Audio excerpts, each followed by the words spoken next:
Aujourd'hui, je vais vous parler d'un modèle de compréhension de la psyché humaine que je trouve fascinant et redoutablement efficace. Il s'agit de l'énéagramme. Alors c'est très compliqué de vous en faire un historique de l'origine de ce modèle. On ne sait pas vraiment d'où il vient, on ne sait pas vraiment où l'on peut situer ses origines, il y a beaucoup de débats, il y a beaucoup de théories sur internet. Dans l'Occident, il est en premier lieu porté par des maîtres spirituels un peu gourous et un peu nomades, notamment un Arménien, George Ivanovitch Gurdjieff, né en 1870 et mort en 1949, et un Bolivien Oscar Icazo, né en 1931 et qui est toujours en vie de nos jours. Alors au début, l'énéagramme, c'est pas juste un modèle psychologique, c'est quelque chose qui englobe un modèle très vaste lié à la cosmologie, aux mathématiques, à la spiritualité, et je serais bien en peine de vous en faire une description. Par exemple, pour Oscar Icazo, c'est une petite partie de son enseignement global qu'il va nommer proto-analyse. Alors un peu plus tard, dans les années 70, c'est un psychiatre affilié au courant de la Gestalt thérapie, Claudio Naranjo, qui va donner la forme de l'énéagramme plus orienté psychologie qui nous intéresse, et il va faire un lien avec les névroses et les troubles du DSM, le manuel diagnostique et statistique des troubles mentaux. À partir des années 70 vont se développer aux États-Unis deux écoles majeures de l'énéagramme. Une en Californie qui est un peu plus profane, où la spiritualité est un petit peu mise en retrait, quoi qu'on est quand même dans un mouvement un petit peu bobo hippie, donc il y a quand même un peu de spirituel humanisme, mais c'est un mouvement avec Helen Palmer qui va publier des ouvrages accessibles et de qualité, adaptés à la classe moyenne américaine. En parallèle, il y a un mouvement jésuite à Chicago qui va aussi énormément développer le modèle et de manière assez intéressante. De ce fait, certains milieux chrétiens aujourd'hui utilisent l'énéagramme. Donc les ouvrages de ce mouvement-là, ça va être par exemple les ouvrages de Don Ricard Rizzo et de Russ Hanson, qui vont être l'aboutissement de ce courant énéagramme jésuite. Alors aujourd'hui en France, dans les années 2020, il y a plusieurs écoles, notamment l'Institut français de l'énéagramme, mais il y en a plein d'autres. On peut trouver beaucoup d'ouvrages sur l'énéagramme en France depuis quelques années. Et si dans les grandes lignes le discours est proche, il peut y avoir d'importantes nuances. Alors personnellement, les deux ouvrages qui m'ont paru les plus complets et les plus aboutis, mais c'est un avis totalement subjectif et personnel, ça va être le grand livre de l'énéagramme du couple Chabreuil, donc de l'Institut français de l'énéagramme, et la traduction française de l'ouvrage phare du courant jésuite dont je parlais tout à l'heure, La sagesse de l'énéagramme. Et il n'y a absolument pas besoin d'être religieux pour apprécier l'ouvrage, j'ai apprécié cette lecture. Alors il y a beaucoup d'autres ouvrages très intéressants sur l'énéagramme, et à chacun de faire son chemin en fonction de ses sensibilités, et puis aussi de suivre le cours des choses, quel ouvrage va lui être mis dans la main. Alors on va pouvoir attaquer le fond, maintenant que j'ai parlé de l'historique un petit peu chaotique de l'énéagramme. Alors de quoi parle ce modèle ? C'est une typologie de comportement qui décrit nos mécanismes de défense et l'orientation de l'ego qui est différente selon les individus. La forme traditionnelle de l'énéagramme associe une passion à chaque mécanisme de défense. Par exemple, le mécanisme qu'on va appeler la base 2 va être associé à la passion de l'orgueil. Les 9 fonctionnements de l'énéagramme sont associés à l'utilisation de 3 centres qui influent nos prises de décision. On a le centre instinctif qui est lié à l'action et au corps. On a le centre émotionnel qui est lié aux émotions, les nôtres et celles des autres. Et il y a le centre mental qui est lié aux idées et aux pensées. 3 des fonctionnements défensifs sont liés à une surutilisation du centre instinctif avec des individus portés sur l'action, mais devant se démener avec une problématique liée à la colère. 3 des fonctionnements défensifs sont liés à une surutilisation du centre émotionnel, avec des individus en grand questionnement sur leur identité et sur comment ils sont perçus par autrui. Et 3 des fonctionnements défensifs sont liés à une surutilisation du centre mental, avec des individus ayant une problématique liée à l'anxiété par rapport au futur. Trop de mental va générer plus d'anxiété. Et je vais vous faire une brève présentation des 9 fonctionnements. On va commencer avec la triade instinctive, donc les fonctionnements liés à une problématique de la colère. Le mécanisme 8. Instinctif vers l'extérieur, colère dirigée vers le monde extérieur, peur de paraître faible, besoin de contrôler et d'arranger physiquement son environnement. La passion associée dans l'enseignement traditionnel est la luxure, pas dans le sens sexuel, mais dans le sens excès, comportement excessif et démesuré en tout genre. Le mécanisme 9. On a l'instinctif tourné à la fois vers l'intérieur et vers l'extérieur. Trop utilisé, ce centre peut parfois se bloquer. Problématique de la colère réprimée et de la peur du conflit. La passion associée dans l'enseignement traditionnel est la paresse, pour la base 9. Mais c'est pas la paresse physique, c'est plus une paresse spirituelle, une paresse d'esprit à assurer pleinement sa vie et ses décisions, à habiter son corps, habiter réellement son esprit. Le mécanisme 1. L'instinctif tourné vers l'intérieur. Colère tournée vers l'intérieur. La personne est intransigeante avec elle-même et elle cherche à s'améliorer. Dans l'enseignement traditionnel, la passion associée est la colère. Une colère sourde qui prend la forme d'un ressentiment envers soi et envers le monde. Poursuivons avec les 3 mécanismes de la triade émotionnelle. Ce sont des fonctionnements liés à une problématique de l'identité. Comment je vais être perçu par les autres. Le mécanisme 2. L'émotionnel est tourné vers l'extérieur. Il y a une forte empathie avec les autres, une absence de barrière, besoin de se rendre indispensable, peur de ne pas être désiré.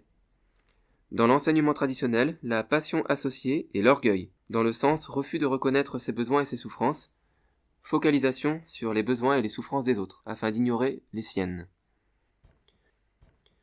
Le mécanisme numéro 3. L'émotionnel tourné à la fois vers l'intérieur et vers l'extérieur.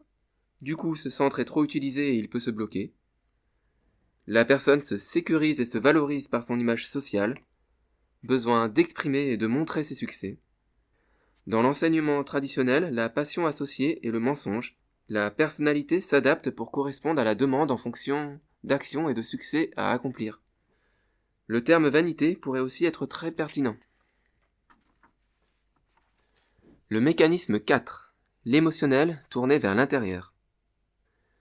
La personne est auto-centrée sur ses propres ressentis. Elle en oublie le monde extérieur. Il y a parfois bipolarité. L'émotionnel est en montagne russe avec des hauts moments d'extase et des hauts moments de dépression. Dans l'enseignement traditionnel, le 4 est associé à la passion de l'envie. Le 4 a un sentiment de manque qui peut l'empêcher d'apprécier ce qui est présent. Et pour finir, les 3 mécanismes de la triade mentale. Donc là, on est lié avec des problématiques liées à de l'anxiété. Donc on a le mécanisme numéro 5, le mental est tourné vers l'extérieur.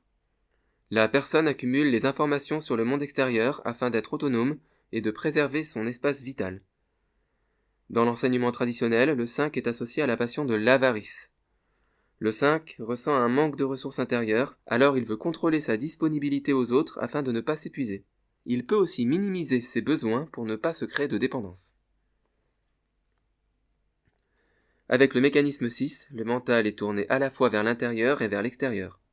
Trop utilisé, le centre peut se bloquer et la réflexion du 6 va dévier en parano. Dans l'enseignement traditionnel, la passion associée au 6 est la peur.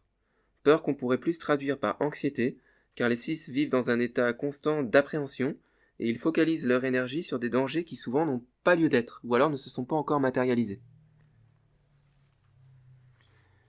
Le mécanisme 7, le mental tourné vers l'intérieur. L'individu imagine et planifie plein d'activités et de réflexions positives et stimulantes. Le 7 a peur d'être frustré dans ses possibilités d'action et de pensée. Dans l'enseignement traditionnel, la passion associée au 7 est la gloutonnerie, car le mécanisme 7 doit consommer sans relâche des activités et des idées stimulantes afin de masquer son anxiété, une anxiété qu'il refuse de s'admettre. Alors après ce petit tour d'horizon des 9 types, nous avons vu que les mécanismes 8, 9 et 1 ont une préférence pour le centre instinctif lié à l'action. Donc ce sont des gens qui vont apprécier les activités liées au physique, au bricolage, au sport, par exemple. Que les mécanismes 2, 3 et 4 ont une préférence pour le centre émotionnel. Et que les mécanismes 5, 6 et 7 ont une préférence pour le centre mental. Et ils vont parfois générer une activité cérébrale superflue. En plus du centre préféré, il est aussi très intéressant de s'interroger sur son centre réprimé. Le centre réprimé, c'est le centre qu'on essaye d'utiliser un peu moins que les autres. C'est le centre qui nous coûte le plus d'énergie et le plus d'efforts à utiliser. Alors pour identifier son centre réprimé, mémorisez-vous lorsque vous êtes un peu fatigué, un petit peu malade ou un peu stressé, et dans une situation où vous n'êtes pas à 100% de votre énergie, lequel des 3 centres vous fait faux bond en premier. Alors quelques exemples. Si par exemple, dès que vous n'êtes pas à 100%, que vous êtes un petit peu fatigué, si c'est votre capacité d'action qui disparaît, que vous vous mettez à procrastiner et que vous faites plus que regarder des séries, C'est un exemple, hein. Alors c'est probablement le centre instinctif qui est réprimé. Si lorsque vous êtes un peu fatigué, un peu surmené ou un peu stressé, vous ne contrôlez plus ce que vous dites, vous perdez patience et êtes un peu dur avec les autres, ou bien alors vous vous contrôlez mais vous avez l'impression de ne plus rien ressentir en termes d'émotion, alors c'est probablement le centre émotionnel qui est réprimé. Et si lorsque vous êtes un peu fatigué, un peu débordé, alors vous devenez impulsif et irrationnel, que vous prenez des décisions que vous trouvez stupides une fois revenu à un état de réflexion normal, lorsque la situation s'apaise, alors c'est probablement le centre mental qui est réprimé. À noter qu'on peut très bien avoir un QI supérieur à 130 et avoir le mental en centre réprimé. C'est absolument pas incompatible. Donc chaque personne a un centre préféré, un centre de soutien et un centre réprimé. Le centre préféré, c'est celui qui va décider de notre type énéagramme en fonction du choix des 3 centres et puis de comment il est dirigé, vers l'intérieur, l'extérieur ou vers les deux à la fois. Donc par exemple, toutes les personnes en base 2 ont le centre émotionnel en centre préféré et ce centre est utilisé vers l'extérieur, c'est-à-dire qu'ils ont une facilité de connexion avec les émotions des autres. Par contre, toutes les personnes en base 2 n'auront pas le même centre de soutien et le même centre réprimé.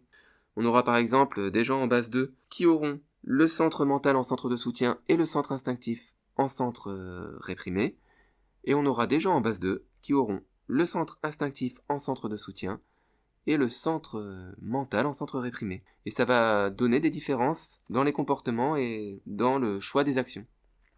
Par exemple, les deux avec un centre de soutien mental, ils auront plus un côté un petit peu gourou, coach, conseiller, à aimer donner plein de conseils.